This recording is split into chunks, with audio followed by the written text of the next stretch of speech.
Thank you for taking the time to let me interview you, Dad. The reason I'm interviewing you is because you're like a hero to me. Like you teach me a lot of cool lessons, and you're a hero to a lot of other people. So I'm just gonna ask you a few questions about your childhood, and you can answer them if you want to, like childhood and adulthood.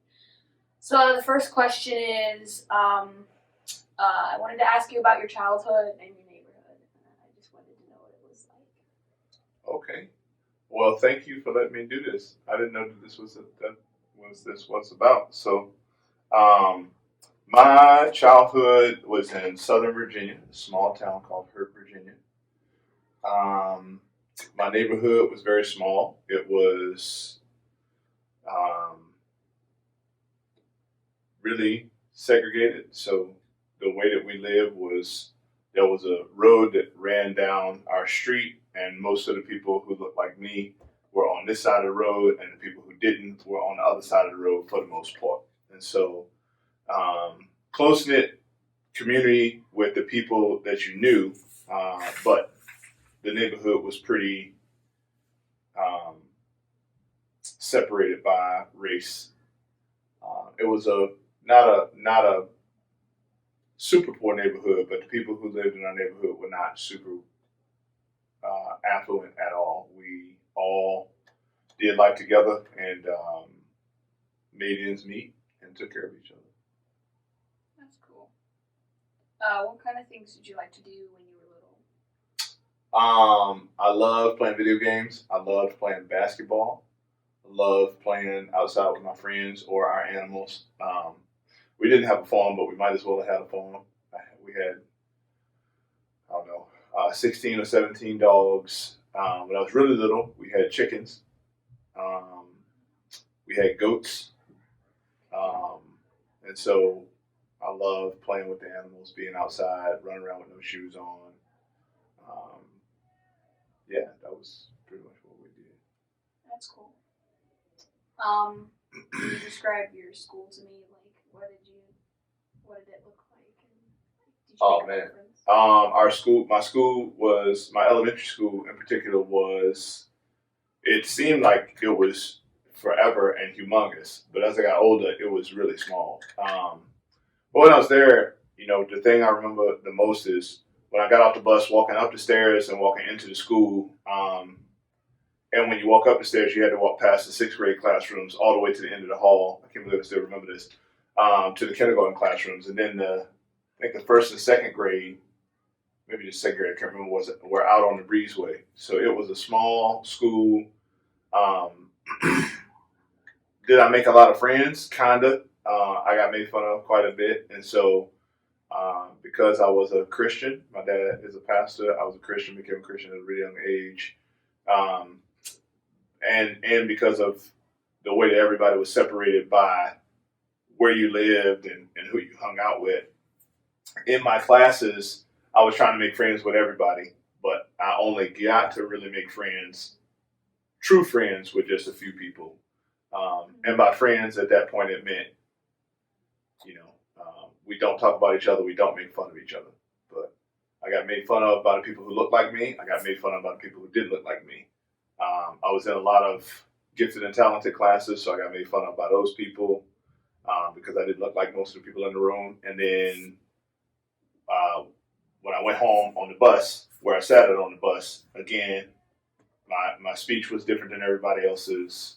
Um, and so I got made fun of by those people too. So no matter where I went, I was getting made fun of by somebody. So at the end of the day, it was hard to make good friends, but easy to know when if somebody wasn't making fun of me, that was a start to friendship. Wow. Um. Uh. Did you like to go to school? No, I did not. Hated going to school. Um, Matter of fact, when I went to school, a lot like you, when you were in public school, all I did was draw. I drew every day, multiple times a day in every class. Um, I was an incredibly talkative individual, and so I would finish my work, which is how they kind of figured out I was gifted, because I would finish my work and then there was nothing left to do but to talk to people. So I would just start talking. I wasn't talking, I was drawing. Either way, I wasn't doing what they wanted me to do. So um, I made good grades, and I wasn't a troublemaker. I just couldn't keep my mouth shut, Mm. which kind of, I guess, made me a troublemaker at some point. How did your like this is kind of like not a question that I wrote down, but like how did your teachers like were there any teachers that were like not good teachers to you or like Great question. If I'm gonna be honest, I had really good teachers. There are a few that stick out as really not good teachers. Slash, they were not they were not most excited about my growth, development, and education. However, I can tell you, Kathy Hodges in my third grade, Evelyn Whitlam, fourth grade. Um, um, I think her name was Renee Blackwell in sixth grade. Miss Lovelace, I can't remember Miss Lovelace's first name. Clark Scott, Steve Wall. All through school, I had people who Becky Cothran that spoke into my character, and then there were some substitutes who did the same. That spoke into my character, told me I was a leader, told me I didn't have to live like everybody else. Um, so as a whole, teachers are my heroes because without people like Kathy Hodges, she was the first one that I remember. My kindergarten, I don't even remember my first grade experience, which means it was either really bad or not good enough to be talking about. I know my kindergarten and my second grade were both terrible, but my third grade teacher, Kathy Hodges, was phenomenal. It was without her, I legit don't know where I would be today. Sure, I know Jesus, but that she was the person that started to hone all of that talking and all of that leadership and all of that drawing, all of that artistic ability, all of that. Um, I'm gonna call it energy. Like all of that, I couldn't sit down. I couldn't stop moving. I thought I was always dreaming, always trying to do something. She was the first person to hone it and just go, "Hey, you have really good ideas. You're a leader. You can use those ideas. You're so creative." And that helped me a ton as I got older. wow, it's really cool that you can remember all the teachers' names and stuff. They left that much of an impact and imprint. Yeah. I can also remember the ones who were not so great, but I won't name them. So are you comfortable? You told me stories about like your friend Juice. Runday, yeah. Yeah. So are you comfortable talking about him and like Oh yeah. what happened? Okay. So I wanted to ask you a question about like how it felt because it had to feel like terrible. Yeah. Yeah. Runday was one of those people that, and I don't remember Runday making fun of me. Like he probably did, but I don't remember him making fun of me. Runday was 6'4". Um, he was a really nice dude. I mean, just a good dude. And um, on his birthday, that was when I was in high school. But anyway, on his birthday, he got hit by a car and he was killed. And so, how did it feel? It felt like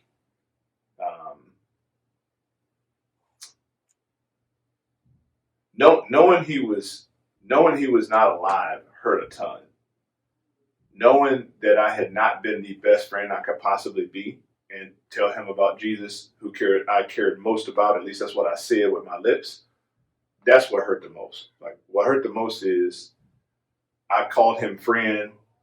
Sure, he would have called me friend, but the things that meant the most to me, I was afraid or ashamed to share with him because I was afraid. And again, some of it is I didn't have a lot of good friends anyway. So again, if somebody wasn't making fun of me, it's like you're a friend, and I don't want to lose that. But I wasn't as as honest with him as I could have been, and as honest as I should have been. So it hurt anyway to know he wouldn't be alive. But the thing that hurt the worst was I did not share with him the most important story slash faith slash most significant information I had, and that's what I should have done. Yeah. Did you, speaking of like friends and stuff, were your siblings like, did they ever like play with you and stuff? Did they have fun with you? Yes. I'm the youngest of five, and so we played quite a bit. But again, my oldest brother is 11 years older than me. So like you are to Asher is how Everett was to me. And so we played. My brother Titus, who's the closest in age to me, we fought a whole lot as kids. Yeah. All the time, and but we had some fun times too. We played around a lot too. We played on the same basketball teams, but we probably fought more than we had fun as kids. My brother Sean and I spent a lot of time together playing video games, and he was an artist and loved to draw, and so I loved watching him draw. He taught me how to draw. He's a musician, so he taught me how to play the piano and how to just listen to music, put voices together. Being pastors' kids, we all sang in the choir. We all did everything church-wise as well. So we had some fun memories, but life was just, really different back then. And all of us ran. I tried to run in a circle looking up to them as the youngest one. And I did for the most part. But again, when you're that young, people are older than you and they do things that are more mature than you should see or know, or they are talking about things that are more mature than you should see or know, or they care about stuff that like you don't understand just because you're too young to understand it. So that's how it was for me. I want to ask you about your experiences here at home. Like, what was it like to start a family and like have your first kid and me? Yeah, man. I have always wanted to be a dad. When I was, 7, 8, 9, my dream was to be a dad. And I wanted to have just a house full of boys. No shot to girls. It was just, I grew up with 3 brothers and a sister. And so I really valued the push of each other and being able to play on the same team. You know what I mean? And so it was, I did want boys, but regardless, what I really wanted was boys and or kids who could be together. Like, I didn't really want to have a boy and then a girl and then, wait 6 or 7 years and then have more because they wouldn't be able to play on the same teams together.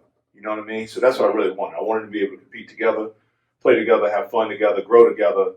And at some level, I wanted to, this is probably bad and not good, but I wanted to redo my life through kids. I wanted to see if I did things differently than my parents. Not everything, but just what I wanted. If I gave that to my kids, I wanted to know what would that look like. And so when I found out we were pregnant with you, we cried tears of joy, tears of anxiety, tears of fear, because it was just like, man, all of these dreams now can come to pass, but we also are responsible for this life, and we can make mistakes, and we can hurt this little baby, and this little baby can hurt us. And what if this child doesn't turn out the way that we want? What if we don't turn out to be the parents that we think we are? So it was a lot of fear, a lot of anxiety, a lot of, even though for sure I was trusting the rest of the Lord, still the responsibility of being a parent was overwhelming to think that we had the opportunity to do that. And so then, having 7 now, I never imagined I would have 7 kids. But I love having kids. I love playing with my kids. I love joking with my kids. I love disciplining my kids, not just the spanking part of it. I don't love that part. What I do love is the discipline, like the legit same word as disciple, the studying part with it, the teaching y'all business, the letting y'all learn Photoshop, the watching you record videos and put them together, the writing stories and writing plays, and man, I love that stuff. Can't wait to do more of it. Are there any like hard things that happened when you were a kid that like change you today, like affect the way you act and like? Oh yeah, tons of hard things. Are you comfortable talking about like any Oh yeah. Number one thing is my parents. Um, I mean, it's not material fact that they were always gone, but emotional interpretation is I felt like they were never around. Felt like they were never involved, and it's not that they weren't. I mean, for heaven's sake, my parents were always there, but it didn't feel that way because I was the last of five kids. I didn't feel heard all the time. Um, And so again, I wasn't a bad kid. Like I never got suspended. I only had detention one day in my life, and that was because of a teacher that was one of those. I would say not so good teachers. But anyway, um, so all of those times when I had a big event and my parents weren't there because they were doing something else at the church or helping another family, those things each took a toll on me as I got older. And it's so interesting, like I never wanted that to be the case for my kids. I always wanted it to be the case. I will put down whatever it takes to put down to be there for my kids. So those kind of things are what shaped me. Experiences of loss where, Juice died, going to a friend's house when I was 12 or 14, I saw some things that I should have never seen. And so that affects my marriage to this day. That affects the way that I think to this day. Um, and when I say it affects the way that I think, I have to fight to keep my mind in a very strategic place where I'm not going too far thinking I'm a terrible human being for the things that I've seen and done. At the same time, not doing the right thing by not seeing those things as acceptable, even though it's what the rest of the world is doing and thinks is right. So all of that stuff shaped me, man. Being a Christian at a young age and hearing people make fun of my faith and took my Bible to school from age 7 on. I almost drowned when I was 7. That was a drastic turn. My parents told me that I came home and just sat and I read the Bible over and over and over. Well, not the whole thing, but I read Psalm 23 over and over and over again. And so that was a major turning point. Playing basketball changed my life. Becoming decently proficient at it. Becoming a starter in the 10th grade with people who were much taller than me and I would say a ton better than me. But all of those things help shape who I am. Being told what I could and couldn't do. Good coaches. Jerry Carter was another one. Just a dude, he wasn't a teacher, he was a coach. And Jerry was like a second dad to me, helped a ton. And still is. His words still ring in my head to this day. Him, Leroy Thomas, Raleigh James was another coach that I had when I was a freshman in high school. We went 17-0, and he's just another good dude that helped me become who I am. And then my high school coach that was, believed in my abilities, but was really hard to see it at times. But the Lord used all those people, man, to help me become who I am today. It's pretty cool. Are there, like Judah? Yeah. So, what did you, since there's only like 3 boys in our family, like what did you do when you were kind of physically lost one of them? Like, yeah, not death, but like. Oh, I was angry. Yeah. I was really angry. I was frustrated. I was hurt, disappointed. And I mean, quite honestly, wanted to give up on the whole parenting well, trying to teach my boys to be men of courage, men of truth, men of integrity, men of honor, who love Jesus and love others. It was, again, the most challenging thing I've ever had to walk through. But it was also a huge blessing in disguise, which is the nature of tragedy. It refocused my attention on the things that actually matter. I had gotten to a point where those things that I said mattered didn't matter anymore, and the things that I said didn't matter had begun to matter. And so, at that time, Financially, we were doing a whole lot better than we had been, which was different. I wanted it to be very different than my upbringing, but then going into ministry made it really simple to be very similar. And so, the Lord has used it as a time to reboot everything that I care about. So I'm way more tenacious about loving people well, way more tenacious about being a man of the community, way more tenacious about cherishing each moment. That's why, I don't, this interview to me is one of those that I will have for a long, long time. I had no clue it would be what it is. So, yeah, man, anytime tragedy comes, you have an opportunity to embrace the challenge and grow as a person, or you have the opportunity to fold and say, "Hey, it's not worth it," because something bad is always going to happen. And so, all of my life, all of the disappointments and frustrations, all of the letdowns, and the times that I've had to let things go and move on, have taught me to just slow down. But that's what I mean. Right before this happened with Judah, I had started speeding up again.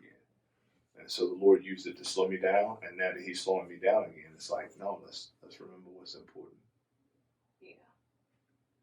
How do you try? What are ways that you use to stay calm when stuff gets hard? What do you mean by calm? I don't say calm. You know that. Yeah. What do you mean by calm? I mean, you don't haul off and just go do whatever you want. What do you do to stay in the game? I like how you said in the game. That's good stuff. I recognize a couple of things. Number one, my life is not mine. My story is not mine. It is not fair to the Lord who's given me the story. It's not fair to my family to go and just do whatever I want to do. My life is meant for your growth and Kendra's growth and all of the kids' growth. My life is meant for my growth. But because I have a fixed point of reference, because the Lord is my rock, I don't have to go anywhere else. And so some people, this thing, if we just keep it right here, it doesn't move. And since it doesn't move, you can always see where you are in the room based upon this light. And so that's the way that I think about it. The Lord is my light. This is what the Bible says in Psalm 27. And my salvation. Whom shall I fear? Of whom shall I be afraid? And the Bible says that the Lord is the strength of my life. And so that being the case, the only reason I'm still standing, the only reason I'm still here, the only reason I can still love my family, love my kids, be a man of the community is because I know my life is not mine. Judah's life is not his, your life is not yours. Anybody who ever hears this interview, their life is not theirs. You will give your life in exchange for something. The question is what you give your life in exchange for. And what the Bible teaches is anybody who would lose his life would save it. And whoever would save his life would really lose it. And I could see that. Like the places where I was trying to hold on to what I wanted are the very places that I just couldn't, I couldn't keep them because it's like trying to grasp the wind. Yeah. And so the more and more I let go, the more and more I see the Lord going, the more and more I see where the Lord has been holding it all along, and control is just an illusion. So it's just reminding myself of the truth. Control is an illusion. I can't control anything. I want to, but I can't. My job is to listen and obey. And you've heard me say that a million times. That's why we named you Simeon. Yeah.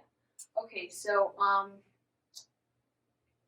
what kind of good experiences have you had that from learning these lessons? So have you had any experiences that are really good because you've learned the lessons? Oh yeah. Going to Nashville was a great experience for us. And again, taking my wife with me to Myrtle Beach to preach for that weekend once Judah was sick. I just started thinking, man, I can do a whole lot more to be more involved because unbeknownst to me, I was becoming exactly like my upbringing. You know what I mean? I had begun to go to all of these different places, but 9 times out of 10, I was traveling by myself thinking, hey, one day I'll be able to take everybody. Well, then once Judah got sick, it was like, hey, one day may never come. So you got to stop thinking one day, future. And you got to get your heads out of the clouds and put your feet on the ground. Tomorrow is a mystery. Yesterday is history. Today is a gift. Why we call it the present. And so those are all fun experiences that I've had since this happened. Yeah. And same thing in life. Like Juice dying helped me to see what was really important. Ultimately, I'm a missionary today. I'm in full-time ministry today because of all these different experiences. And my life became about communicating this truth. It's like I don't want anybody else to ever be in relationship with me where they have not heard God loves you. He made you for a relationship with him. He sent his son Jesus to die for you, to get you to him. And he wants what's best for you. But we may not want what's best for us because we may not even know what that is. As a parent, you know I do stuff for you that I'm saying, Simeon, this is the best for you. But you don't think so. And I understand why you don't think so. Because you don't currently see all the things that I see. And so the Lord does that with me, man, all the time. And Judah was one of those where he's doing something. He's loving on Judah, he's loving on me, but it doesn't feel like it. So I'm like, hey, what are you doing? But he knows exactly what he's doing. I just have to trust it. So this is the last question. How do you think you've grown through these challenges? Like in childhood, like in adulthood, and having kids. Yeah. And like all of this. What I think it made me a person of character. When trouble grows, character shows. And when I say person of character, like I'm consistent. Like I might be consistently wrong, but I'm consistent. I'm gonna say the same stuff most of the time. I'm gonna do the same stuff most of the time. And so that all of these experiences have taught me you can be really high when things are good. You can be really low when things are bad. But at the end of the day, consistency is what's gonna get you through anything. I have learned to not cast aside all of the pain and act like it's not real. I have learned to not just go and do the stuff that makes me happy. It's like, no, I need to sit in this sadness. I need to sit in this disappointment. I need to let it bring about true biblical joy. And most of the time, I'd rather just be happy. It's like, let me go play Madden and beat the computer by 72, or let me go and spend some time with some people I love and let me feel better. But I recognize that's not going to do anything for me because the pain doesn't go anywhere. So, I think without all of these experiences, I would not be as consistent as I am. Knowing the truth, I would not be as